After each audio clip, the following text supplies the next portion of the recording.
Olá, hoje a gente vai continuar estudando sobre o arcadismo e na semana passada a gente viu as características do movimento, desse movimento literário, a gente viu o contexto histórico, o que estava acontecendo em Minas Gerais naquele momento, quais eram as perspectivas históricas, filosóficas, sociológicas daquele momento também. E a gente viu também quais eram as características e viu que é uma retomada da cultura clássica, então os elementos literários e os elementos greco-latinos são retomados nesse momento por vontade própria, pela retomada, pelo desejo de retomar aquilo tudo também. Falamos também sobre, por ser um movimento que retrata a mitologia grega, ele vai também retomar algumas frases em latim, alguns moldes em latim, como Fugere Urbem, Inutilia Truncat, Aurea Mediocritas, que a gente explicou detalhadamente tudo semana passada, Viver do básico já me faz completamente feliz, o bucolismo, eu quero estar no campo, comendo frutas, apreciando a natureza, lendo versos, me remetendo à cultura greco-latina, e aí eu vou ser um ser humano completamente feliz. Ok? Hoje, a gente também falou sobre o ciclo literário brasileiro naquele momento, porque nós já tratamos a questão da leitura. Claro, nem todo mundo tinha condições de ler, por questões sociais também, financeiras e tudo mais, mas que é nesse momento que começa a florescer um desejo pela leitura. Então, nós vimos que é um ciclo que acontece, um círculo, na verdade, que acontece. O autor que escreve uma obra que vai para o público pede mais, tem interesse de conhecer mais um pouco daquela obra. E aí, isso ajuda tanto a questão da difusão da leitura, quanto o bolso do escritor, porque ele começa a ganhar dinheiro também, a viver financeiramente da sua própria escrita, e o público também tem a sua parcela de vantagem, porque ele começa a ter acesso a uma leitura que faz parte hoje, na verdade, de um cânone literário. Okay? E hoje a gente vai conhecer os dois principais autores da lírica e os autores também da época Árcade. A lírica, você já sabe, que é um gênero literário que trata sobre o eu lírico, as suas percepções em relação ao mundo, seu introspectivo também, seu sentimento, sensibilidade, vontade de demonstrar aquilo que ele pensa de uma forma sutil, sensível até. O épico é aquele gênero literário que trata de grandes feitos heróicos, de aludir a tudo aquilo que faz parte da história da literatura, que faz com que um povo seja guerreiro, seja corajoso, e por aí vai. Então, na lírica a gente tem dois principais nomes, que o primeiro é Cláudio Manuel da Costa, ok? Ele escreveu obras poéticas e Vila Rica, e sempre a obra dele vai ser retratada assim, dessa forma, dessa maneira, né? Obras poéticas porque ele faz uso de pseudônimo para retomar aquele sentimento de crítica também, de estar no campo. Ele faz uso de pseudônimo por conta das questões políticas, das críticas políticas que ele sofreu naquele momento, como a gente comentou já semana passada, que muitos desses autores do arcadismo, eles participaram da Inconfidência Mineira, então eles eram perseguidos também. Ele escreveu obras poéticas e Vila Rica. Deixo aqui como forma para vocês pesquisarem também sobre essas duas obras específicas do Cláudio Manuel da Costa. E o Tomás Antônio Gonzaga, que escreveu Marília de Dirceu, porque a Marília também é um pseudônimo, era a amada dele, era com ela que ele queria estar no campo, passeando, comendo frutas, observando a natureza, apreciando os mares, a relva, o riacho, as árvores, tudo isso ele queria fazer com a mulher amada dele. Ok? E a gente tem também as cartas chilenas, certo? As cartas chilenas, que é um documento histórico que faz uma certa crítica ao então governador de Minas Gerais naquele momento, ao governador que muitas vezes era corrupto e tudo mais, e desencadeava perseguições políticas contra eles dois também. Como já falei, o uso de pseudônimos servia para isso também. A obra épica, que é a obra da coragem, de demonstrar tudo, de guerreiro que os povos tinham também. Um exemplo disso são os Lusíadas, que nós já vimos nas nossas aulas anteriores também. Com o Uruguai, que retrata a guerra garanítica, certo, dos indígenas, Então, nesse documento, porque são documentos históricos também, além de literários. Então, nesse documento, nesse livro, ele retrata o quê? A questão do índio lutando contra as tropas portuguesas, as tropas lusas, certo? Mas também ele retrata o quê? O homem branco, aquele homem tão retratado durante toda a literatura, que vai ser desmistificado lá no romantismo, que é a nossa próxima escola literária, ele é corajoso. Ele é um homem que gosta de guerrear, que tem as suas virtudes, mas isso não anula o fato de um homem indígena também ser alguém guerreiro, alguém forte, alguém viril demais para a guerra, alguém que tem vontade de defender o seu povo. Okay? Então as duas raças não precisam ser colocadas de lado, nem precisam ser excluídas entre si para mostrar que alguém é mais guerreiro do que o outro. As duas são. Então o Uruguai retrata justamente isso. E essa questão de homem branco, homem indígena, homem pardo, homem branco, ela vai ser retratada depois no decorrer da literatura. No século XIX acontece o romantismo e nesse momento que a figura do índio floresce. Na verdade é tomada à tona. Porque o cavaleiro branco, o homem branco, ele não é mais a identidade que o Brasil quer para si. A identidade que o Brasil quer ser reconhecido para fora. O homem branco ele precisa ficar para lá, para os moldes europeus. O homem indígena, que é o homem pardo, ele precisa ser o nosso símbolo nacional. E nós vamos estudar também alguns romances que retratam bem a miscigenação.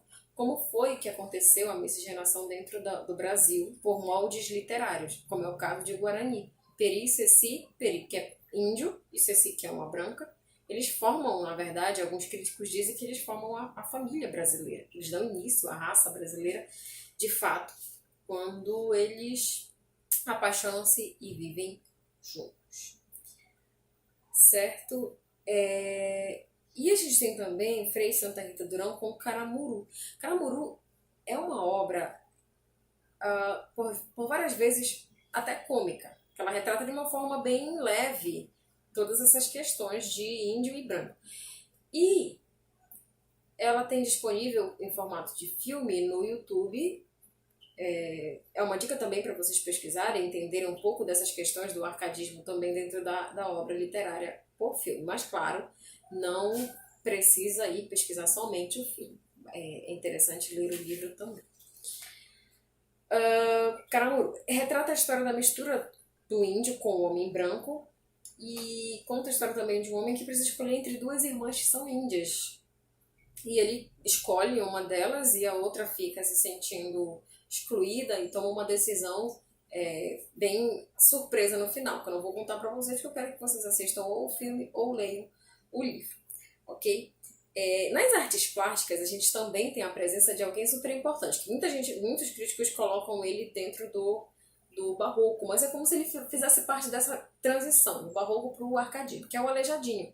E por que o Aleijadinho ele é retratado aqui no arcadismo? Eu acho que a partir desse momento o homem é retratado de uma outra forma. O homem, primeiro, que não é mais conduzido pela igreja, ele é conduzido pelos estudos científicos e pela razão e tudo mais. Então, para tentar retratar isso, a obra do Aleijadinho é uma prova de que isso acontece. Então, as esculturas são marcadas por traços extremamente exagerados, é muita informação, retrata também os conflitos existenciais, com o pé lá no barroco, que a gente já viu também, né? Os conflitos entre céu, terra, morte e vida, salvação e inferno, e assim vai. Eu quero só terminar esse nosso momento lendo alguns poemas, alguns trechos das obras dos autores que a gente viu aqui, que o Cláudio Manuel da Costa é o primeiro deles. Essa questão foi também nos exercícios que eu mandei para vocês semana passada, para vocês resolverem. E o texto do Cláudio Manuel da Costa, que está inserido na obra A Poesia dos Inconfidentes, diz assim: torno a ver-vos ao montes. O destino aqui me torna a pôr nestes outeiros, onde um tempo os gabões deixei grosseiros pelo traje da corte, rico e fino. Olha só, eu deixei de vestir aquelas roupas caras, aquelas roupas confortáveis demais da corte, o traje fino, e estou com roupas velhas, com sacos de roupas praticamente, com roupas muito simples. E mesmo assim eu prefiro estar aqui com essas roupas velhas do que estar com os trajes ricos da corte. Aqui estou entre almendro, entre corino, os meus fiéis, meus doces companheiros. Aqui a gente vê elementos que retratam a cultura greco-latina também. Vendo correr os míseros vaqueiros atrás de seu cansado desatino. Os míseros vaqueiros são os que trabalham no campo, os que tratam do bucolismo. O que um vaqueiro faz? O que um homem que trabalha no campo faz? Ele acompanha o gado, ele faz a aragem da terra, ele colhe frutos, ele colhe flores, ele capina, enfim, é o homem do campo, de fato. Se o bem desta choupana é aquela casa bem simples demais, certo? Aquela casa que é de palha praticamente. É uma casa que se um vento bater, talvez não tenha nem solidificação para poder conseguir ficar de pé. Se o bem dessa choupana pode tanto que chega a ter mais preço e mais valia que a da cidade. Ela é tão rica, apesar de ser simples, é tão rica quanto uma casa na cidade. Lembra? Quanto mais riqueza eu tenho, quanto mais eu tenho, quanto mais dinheiro eu tenho, quanto mais roupa eu tenho, quanto mais bens materiais eu tenho, menos feliz eu serei. Ou seja, eu não vou alcançar a felicidade dessa forma. Que da cidade, o lisonjeiro encanto, aqui descanse a louca fantasia. E o que até agora se tornava em pranto, se converta em afetos de alegria. Então, lá na cidade, eu não sou feliz. Eu não tenho a plenitude de uma vida que eu sempre quis ter. Pelo contrário, eu sou triste demais, eu sou inconformado demais com aquilo que eu vivencio, que eu tenho. E no campo, nada disso acontece. Então, todo o sofrimento, todo o choro, toda a insatisfação que eu tenho na cidade vai se converter em afetos de alegria no campo. Certo? Bonito, né? Eu vou terminar com a leitura de um poema também do Tomás Antônio Gonzaga, que diz assim, o título é Carpe Diem. Lembrem-se desses detalhes, desses lemas em latim, dessas frases em latim. Carpe diem é aproveitar o dia. Nós só vamos aproveitar o dia estando longe da cidade, perto do campo. O que havemos de esperar, Marília Bela, é a amada dele, pseudônimo que ele criou para a amada dele. Que vão passando os florescentes dias. Por que a gente está esperando os dias passarem? As glórias que vêm tarde já vêm frias. Não adianta envelhecer e ter glória, porque já vem frias, eu já estou velho, meus dias já estão passando, então não adianta isso. O momento de aproveitar todas essas glórias, esses louros das vitórias, essa felicidade, é no agora, enquanto eu estou jovem, enquanto eu tenho fôlego para poder vivenciar isso aí. E pode, enfim, mudar-se a nossa estrela. Ah, não, minha Marília, aproveite o tempo antes que faça o estrago de roubar ao corpo as forças e ao semblante a graça. Aproveita o tempo, carpe diem, aproveita o dia também. Quando isso tudo acabar, ou quando nós envelhecermos, a gente não tem mais vontade de fazer nada. Aqui, o Tomás Antônio Gonzaga está deixando bem claro isso aí. A gente não tem mais vontade de fazer nada porque a velhice chega. Então, o momento de fazer tudo é agora, nesse momento aqui. Ok? Então, a gente termina essa parte de arcadismo, certo? É interessante que vocês pesquisem essas obras que a gente falou hoje e na semana que vem a gente aborda outro tema, outro assunto, ok? Até mais!